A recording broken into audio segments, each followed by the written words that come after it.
Le mot principal que je voudrais dire, c'est essayer de sortir un peu de cette psychose collective sur le serpent, qui est un animal méchant et qui est hyper dangereux. Mais bon, c'est vrai que tout le monde ne peut pas avoir un serpent, mais c'est pas un animal qui est dangereux. C'est comme tous les animaux, un chien peut être très dangereux si on s'en occupe mal. Ou si on le laisse faire, s'il est mal éduqué, si on laisse des enfants avec un animal qui peut être dangereux et mal surveillé, un chien peut faire plus de dégâts qu'un serpent. Il faut relativiser. Après, bon, laisser des serpents s'échapper dans la nature, c'est pas une bonne chose, ça, c'est une évidence. Ce n'est pas le premier que vous récupérez, mais néanmoins c'est le plus grand. Hein. C'est le plus grand. Oui. C'est pas le premier serpent qu'on récupère, on en récupère régulièrement, mais c'est le plus grand.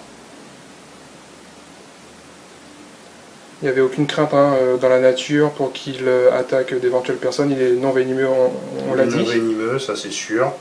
Il n'a aucun intérêt à attaquer un être humain, de toute façon il serait incapable de le consommer. Aurait-il pu survivre de lui-même? On sait qu'il est plutôt habitué de la main de l'homme là pour l'instant.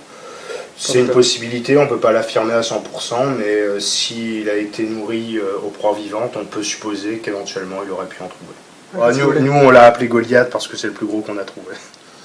Voilà, mais c'est juste entre nous, mais on a décidé que ça serait Goliath. Alors une quarantaine, et puis sa future destination, ça pourrait être laquelle? Le détenteur une personne qui est détentrice d'un certificat de capacité pour les serpents. Ou en tout cas quelqu'un qui peut proposer des conditions d'élevage correctes pour cet animal. Éventuellement, si le propriétaire se fait connaître, à ce moment-là, d'une part, on obligera à identifier ce serpent, parce qu'il n'est pas identifié, et d'autre part, on verra aussi si les conditions d'élevage sont correctes avant de le lui rendre, parce que si on ne rend pas un animal qui s'est échappé, si les conditions d'élevage sont mauvaises, c'est évident. De tous ceux que vous récupérez, sont-ils identifiés, ou ce sont plutôt des cas d'abandon ou de bêtes qui s'échappent? Ils sont rarement identifiés, et c'est pas mal de bêtes qui s'échappent. Enfin, on suppose, après, je ne peux pas dire si c'est pas quelqu'un qui les abandonne dans la nature. Mais en tout cas, il n'y a pas trop eu de réclamation de propriétaire, ça on peut l'affirmer. C'est plus, on a dû plus les replacer que des propriétaires qui viennent les réclamer.